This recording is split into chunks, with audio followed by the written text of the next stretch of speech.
ქართულ ოცნებაში დღეს უჭირდათ არგუმენტების პოვნა იმის ასახსნელად თუ რატომ შეიცვალა მთავარი გამზირის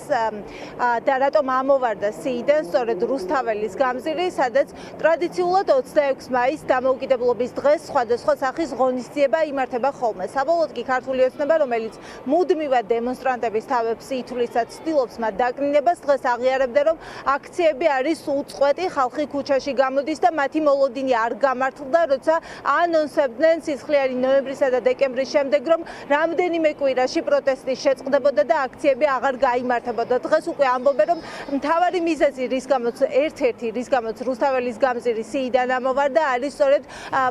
უწყვეტი პროტესტი და ხალხის ქუჩაში გამოსვლა. აქვე ამატებენ იმასაც, რომ აღარ სურთ განმეორდეს ის, რაც მოხდა 9 აპრილს, როდესაც სინდისის პატიმრების ოჯახის წევრების პირისპირ აღმოჩნდნენ და მაშინ, როცა 9 აპრილის მემორიალთან არ მისცეს უფლება დაკავებულების ოჯახის წევრებმა ქართული ოცნების წევრებს და მათ თანამოაზრეებს მისვლის და ყვავილების მიტანის, რადგან დაპატიმრებულების ოჯახები თვლიან, რომ ქართულ ოცნებას არ აქვს მორალური უფლება მივიდეს იმ მემორიალთან, რომლის მომწყობის სახელსაც ღიად ვერ ამბობს და ვერ ადანაშაულებს რუსეთს ახალგაზრდების სისხლის დაყრაში. მთავრობის ორბელიანი ერთ-ერთი საუკეთესო ადგილია რეაბილიტირებული, გალამაზებული ახალი კულტურული მემკვიდრეობის ძეგლებით, შესანიშნავი ადგილია, რა არის ამაში ცუდი. ხო შეიძლება რომ შეიცვალოს, ხო, მაგალითისთვის ვიძახი, მაგალითად ჩვენ ნაძვისხევ გქონდა რესპუბლიკის მოედანზე. ხო შეიძლება ლოკაციები შეიცვალოს. შეიძლება ეგეც იყოს, რომ არ მოხდეს ადამიანების დაპირისპირება, ხო? შეიძლება ეგეც იყოს. მე დავინახე ის რა ბინძური პროვოკაცია ჰქონდათ რუსთაველზე 9 აპრილს ჩაფიქრებული, რომლის მიზანიც იყო, რომ 9 აპრილს კიდე ქართველთან უკვე დაეპირისპირებინათ, კიდევ ეს როიტყვიან სიძულვილის ბალღამი დაეყვარათ და კიდევ ერთხელ სალაპარაკო გაეხადათ საერთაშორისო მასშტაბით პროვოკაციები ჯერჯერობით ამის საშიშროება კიდევ არის. განკარგულება, რომელიც კობახიძემ გამოსცადა რუსთაველის გამზირი ამოაგდო 26 მაისის დღესასწაულების სიიდან ოცნებისთვის არის და ოპოზიციისთვის არის იმის დადასტურება და მაჩვენებელი, რომ ერთი მხრივ გაუფასურება ხდება ყველა ღირებული დღესასწაულის ქართული ოცნების მხრიდან და მეორე მხრივ ამით აჩვენებს ოცნების შიშს, რომელსაც არ უნდა რომ შეხვდეს და პირისპირ აღმოჩნდეს სინდისის პატიმრებთან და მათ ოჯახის წევრებთან. ცდილობენ ჩვენი ეროვნული თვითშეგნების და ჩვენი ისტორიული მეხსიერების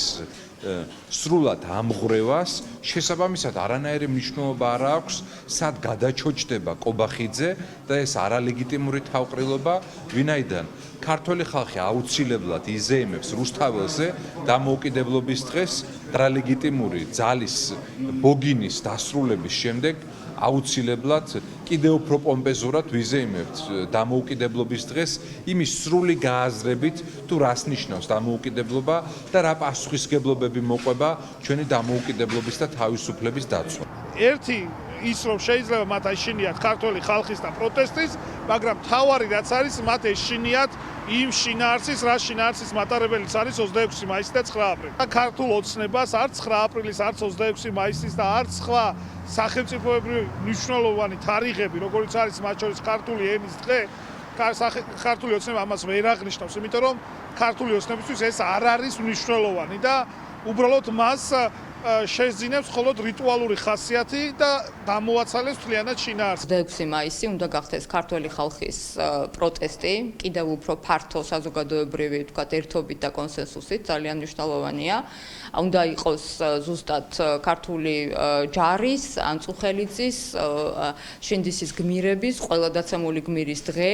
და აქ ხალხმა უნდა მართლაც ძალიან ფართო პროტესტში მიიღოს მონაწილეობა. მე ვთვლი, რომ 26 მაისი სწორედ ესე უნდა დაგეგმოს, დაიგეგმოს სხვადასხვა საზოგადოებრივი ჯგუფების მხრიდან, პოლიტიკურმა პარტიებმა აქ აქტიური მონაწილეობა უნდა მიიღონ და რა თქმა უნდა, ამ ფართო წინააღმდეგობის მოძრაობის რაღაცნაირად სიმბოლური დღეც კი უნდა იყოს 26 მაისი. მაშინ, როდესაც ისინი ასამარებენ საქართველოს დამოუკიდებლობას და სუვერენიტეტს, 26 მაისის თარიღი მათთვის იქნება წინააღმდეგობრივი პარლამენტის წინ და თავისუფლების მოედანზე და მე ვფიქრობ, რომ სწორედ ამას უკავშირდება ლოკაციის შესვლა და სხვა არაფერს, თუმცა მათ ნამდვილად ყველაფერს გააკეთეს იმისთვის, რომ ეს გასაჭირი დადგომოდათ და დარწმუნებული ვარ, რომ ქართველი ხალხი, რომელიც დღესაც იბრძვის დამოუკიდებლობისთვის, ღირსეულად აღნიშნავს იმ დღეს, რომელიც დღესაც დასაცავია. იმის მიუხედავად, რომ ყველანაირი აქტივობა განარიდეს რუსთაველის გამზირს, პრემიერმა გამოაცხადა სრული მობილიზება, პოლიციის განკარგულება გამოსცა და შინაგან საქმეთა მინისტრს დაავალა, რომ განსაკუთრებული მობილიზება იყოს საპოლიციო ძალების, მოტივი არის წესრიგის დაცვა, თუმცა არ არის გამორიცხული, რომ იყოს ქართული ოცნების მხრიდან შიში მოლოდინი იმის, რომ საპროტესტო ბანერები მაინც გამოჩნდება შეკრების ადგილზე, იქ სადაც ქართული ოცნების წევრები გამოჩნდებიან, რადგან თავისუფლების მოედანზე მაგალითად იქნება ფიცის დადება ტრადიციულ დროს და შესაბამისად არ არის გამორიცხული, რომ ქართულ ოცნებას ეშინია სწორედ საპროტესტო შეძახილების მოსმენის და გაგონების.